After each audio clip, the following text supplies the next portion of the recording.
నమస్కారం. ఈ సినిమా తీయాలనే ఆలోచన రాజేష్ నాకు చిన్నప్పటి నుంచి తెలుసు. లైలా కాలేజీలో డిగ్రీ చదువుతున్నప్పుడు, సెంట్రల్ యూనివర్సిటీలో పీజీ చేస్తున్నప్పటి నుంచి కూడా. ఆ తర్వాత విజయవాడలో మేము కేర్ అండ్ షేర్ సేవా సంస్థ ఉందన్నమాట, దాంట్లో చేస్తూ ఉన్నాం.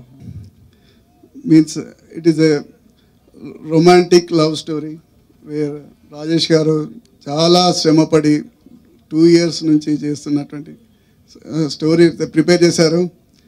యాక్చువల్గా నేను ప్రొడ్యూసర్ కావడానికి కారణం ఏంటంటే, అనుకోకుండా ప్రసాద్ గారు నాకు ఒక మీటింగ్లో పరిచయం అయ్యారు. పరిచయం అయ్యి నేను ఒక మూవీ ఏదైనా ప్లాన్ చేద్దాం అనుకున్న టైంలో ఒక మంచి స్టోరీ ఉందని చెప్పారు. వెంటనే రాజేష్ గారు వచ్చి నన్ను కలవడము, ఆయన స్టోరీ గురించి వివరాలు చెప్పడము. రియల్గా చెప్పాలంటే లవ్ స్టోరీలు ఎన్నైనా ఉండొచ్చు, కానీ it is a truly different love story. First of all నేను చాలా నర్వస్గా ఫీల్ అవుతున్నాను. అంటే ఇంతమంది ముందుగా మాట్లాడడం ఫస్ట్ టైం ఇది. నన్ను సెలెక్ట్ చేసుకున్నందుకు మా డైరెక్టర్ గారికి చాలా థ్యాంక్స్.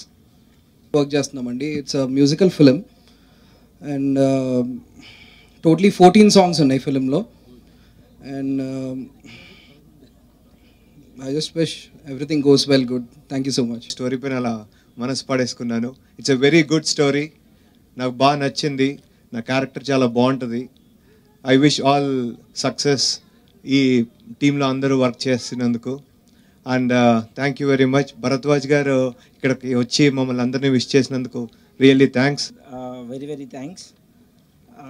ఆల్మోస్ట్ ఒక 2 సంవత్సరాల నుంచి ఈ కథ పైన మేము వర్క్ చేస్తూ ఉన్నాము. మనసు పడిన కథ గురించి చెప్పాలంటే, ఇదొక అమ్మాయి అబ్బాయి మధ్య జరిగిన అంటే ఈ సినిమాలో మేము చెప్పాలనుకున్నది ఏంటంటే, love is not a feeling or love is not a biological thing, love is a ethic. అంటే ఇండియన్ కల్చర్లో ఉన్న, అంటే మన వేదాల్లో కానీ మన సంప్రదాయాల్లో ఉన్న ఒక దాన్ని ప్రేమకి ఎలా ప్రొజెక్ట్ చేయొచ్చు అనే దాన్ని ఈ సినిమా ద్వారా మేము చెప్పాలని